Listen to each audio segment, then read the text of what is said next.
Hello, everyone. Welcome into this edition of the Earl Hall Show. Today, we're going to be talking about race relations, and we're going to get into it right after this. Stop listening to others and start listening to the best part of you. I know, probably just like me, you have sought answers and guidance from mentors, gurus, and coaches. The problem for you has probably been that you have found some success with that approach, but nothing earth-shattering. Here's the thing. If you want a better business, a better relationship, a better life, then how can anyone else actually give that to you? Why do you think that the answers to what you want are inside of someone else? They aren't. You and only you are the key to living your best life. Get the book, Transcend: How to Truly Connect with God and Create the Life You Want by Dr. Earl B. Hall. Available on Amazon in paperback and Kindle.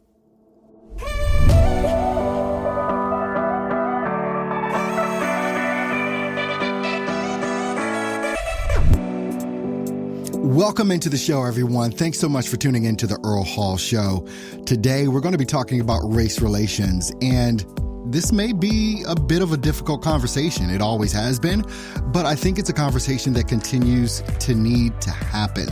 A little bit antsy today. They've already announced they're going to be doing a fire alarm test here, like right now. But we don't have to leave the building. But so get ready to hear some fire alarms. And that may just be what needs to happen because of the show content we're going to be talking about on today. Race relations is a topic that we've talked about ad nauseum, if I could use that term, for a long time. One of the things that I've seen in these conversations about race relations is more so of, groups of people talking or yelling at each other, as opposed to actually having a real dialogue.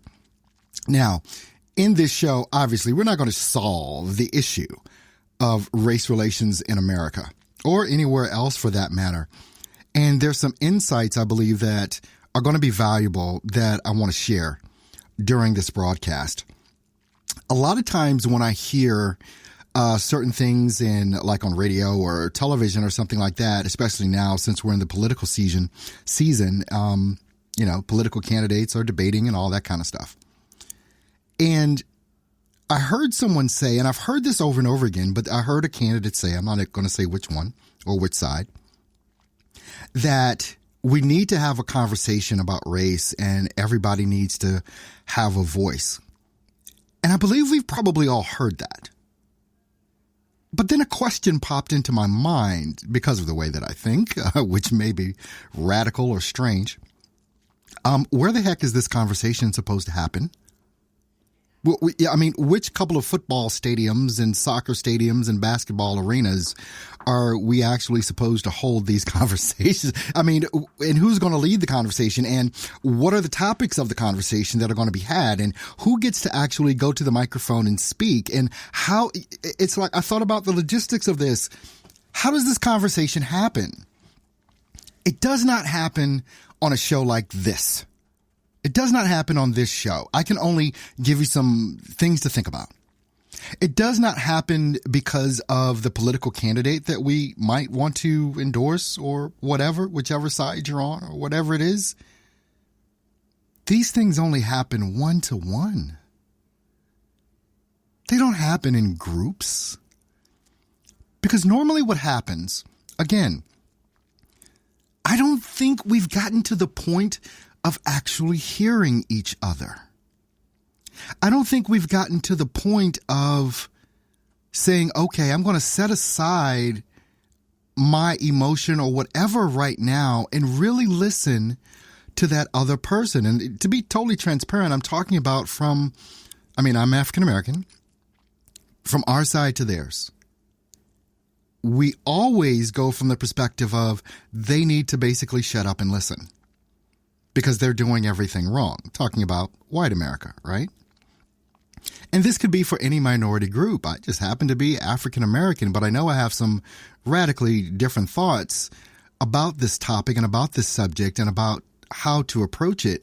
Because one of the biggest things that concerns me, if you even want to call it a concern, is not only where is this conversation going to happen, but trying to legislate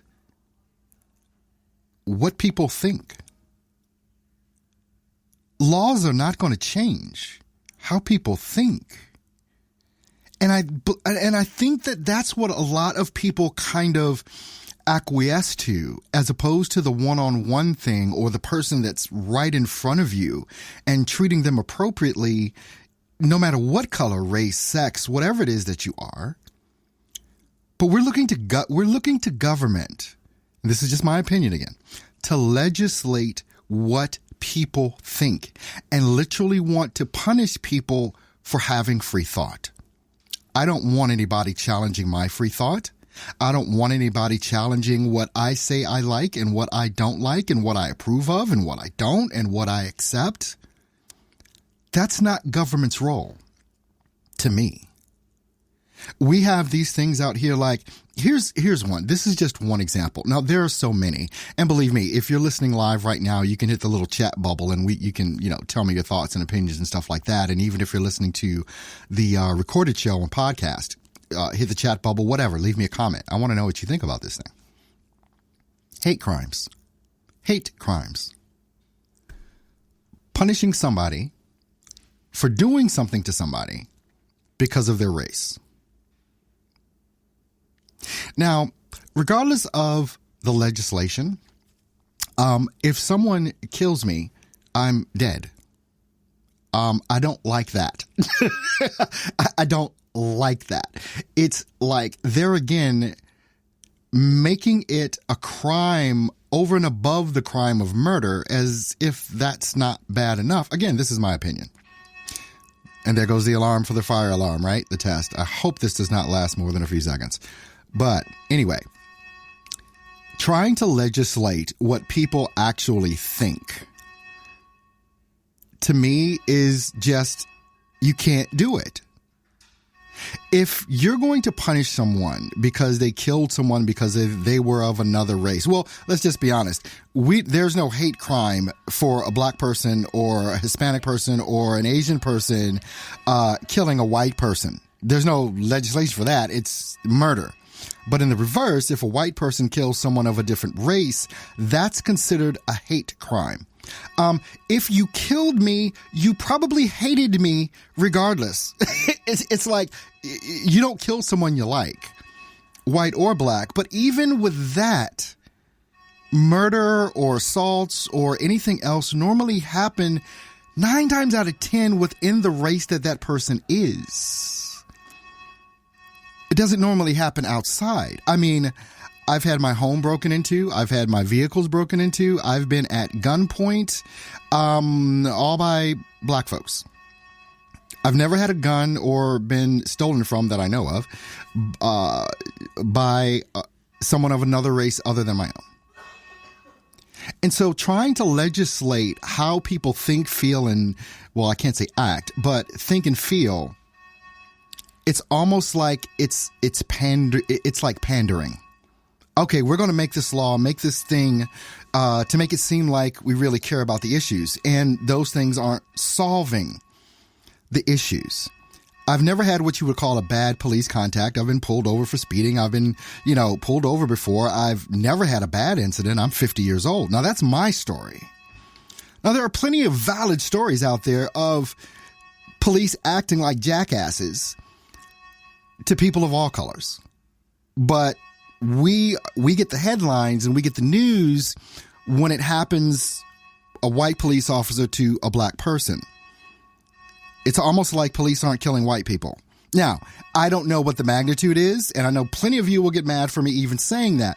But the point that I'm trying to make is it is not the government. It is not the police force. It is not the company or organization. You are dealing with individuals here that have a problem with race. We talk about racism being systemic, and we can look at that and say that that's true. But even if you say that racism in America is systemic, then you have to look at, but these are people. It's kind of like in business coaching that I do. People are scared to call up, a big company like Pepsi-Cola or something like that to try and do business with them. But I tell people, look, you're not dealing with Pepsi-Cola. You're dealing with Mary Sue, who is the executive assistant or who is the VP or who is the head of marketing. You're dealing with an individual, not an organization or a company. This is why when people want to look at, or when I hear people say, we've got to have this conversation, I wonder where this conversation is supposed to happen. I've said a lot in 10 minutes. I'm going to take a short break, but I'm going to come back and deal with some more things that I feel need to be dealt with in this conversation about race, and also how and why this is an issue that is best resolved one-to-one, not through government legislation. We'll be right back with more of the Earl Hall Show. Keep it locked. Are you an author or a publisher? Do you have a professional book trailer to promote your books? A professional book trailer video can be just what you need to tell the story of your book in less than 60 seconds, just like a movie trailer. See examples and get yours today at www.probookpromo.com. probookpromo.com. Hi, my name is Earl Hall, and I'm the author of Align with Your Purpose, available on Amazon.com. What would happen to your life if you were actually walking in your purpose? Nothing you will ever do in life is more important than walking in your purpose. It is time to break some of the rules and finally live the life of greatness you were meant for. Get Align with Your Purpose now, available on Amazon.com. Business owners that want a professional commercial created for the product or service you sell, listen up. At Earl Hall Studio LLC, we have created commercials and voiceover for companies like HP, HUD, smartphone apps, and more. You can even hear our commercials on ABC News. Would you like an affordable commercial created in our award-winning production studio? Visit us now and get a free quote for your needs at www.earlhallstudio.com. earlhallstudio.com.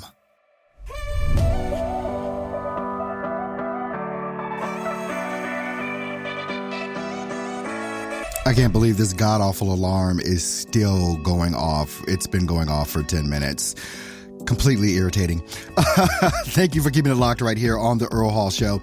We're talking today about race relations in America. I want to make sure that you do visit the website, www.theearlhallshow.com. If you want to know all the stuff you ever wanted to know about me, you can visit earlhall.co. It's www.earlhall.co. Make sure if you missed the live show, you can get the podcasted version of it pretty much anywhere that you want. We're even on Alexa as well. I want to thank everyone for tuning in today, because this is a conversation that it has been going on. It's been going on for a long time. But as I said in the first segment, so many times I think we talk at each other as opposed to talking to each other. And I also stated that, these big conversations that people are talking about we need to have, I kind of expressed, where are we supposed to have this conversation? Other than one-to-one. I mean, we have I have friends of all different races, have had friends of all different races my entire life. I was in the military, so I got to travel all over the place from, most of Asia, Australia even, so these conversations that people have, it's got to be this one-on-one thing. I wrote in my book, Align with Your Purpose, that if everyone knew that we were actually all connected, we could really stamp out racism. Finally, the alarm stopped. There's so many things. If you knew that you and I were connected on a subatomic level, that we share the same stuff, basically, that what happens to one of us happens to all of us. And so many times we draw lines in the sand of who we'll work with, who we'll be friends with, or whatever, based on something as, well, you can't use the R word anymore, stupid as the amount of melanin or the lack thereof in your skin. How ridiculous is this? All of us, black or white, brown, yellow, whatever, red, whatever the color you are, all of us have a story. probably a story that involves something difficult with another race. I'll never forget, I was in the United States Air Force, and one of the people that I worked with was actually a full-blood Native American. And he said one of the most insightful things, and it was funny because I actually did not like this person. We did not like each other at all. But he was talking to someone else, and I just happened to be in the room. And he said something so profound. He said, of all the things there are to hate about each other, what the freak is up with color? There's enough I can find in people to hate besides their color. And it was like, but it made such perfect sense. It made such perfect sense. And I was saying that, all of us have a story. I have stories from high school, being called the N-word. I mean, literally hounded, riding the bus. These group of folks on the bus thought it was funny to call me the N-word. And it's funny because some of them have friended me on Facebook, and I think to myself, you don't remember what you did to me in high school? But all of us have a story, but people change, and people have the capacity and the ability to change. And I don't think we give people enough space to do that. There are things that all of us have said and done to others in our youth that today we look back at and it's completely embarrassing.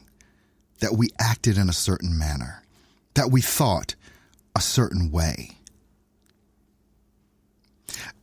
In our school systems, one of the things that, there's a lot that we need to change about our educational system, but I think about the movie Hidden Figures, the 3 black women that, basically landed us on the moon.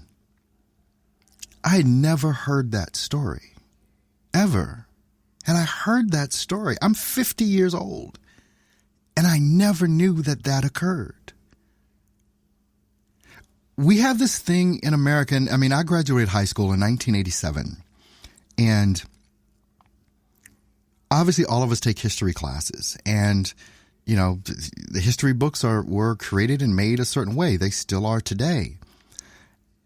And I think it's a travesty that we have something in America called Black history. This is the history of America. Why don't we just tell it? Why did it take me 40 some odd years to even know about what happened that was portrayed in that true movie called Hidden Figures? Never knew. And I'm sure there's other things. And the less we know about each other, and the less that we're concerned about how the other feels about certain things that are going on, the less empathetic. I don't care if you're on the minority side, the black, brown, the yellows, the reds, or if you're on the white side. If we don't listen to each other now, and I'm not talking about government. I'm talking about the people that you interact with every day, at work, at play, at the softball game, at the basketball game that you go to at your kid's school. If we don't interact with each other openly and honestly, with the people that are right in front of us, why in the hell do we think government can do anything about that? They can't. It was so crazy. I heard last week, I wish I could remember the woman's name. It was some congresswoman that is literally trying to pass a law to make it a criminal offense to call someone a bitch.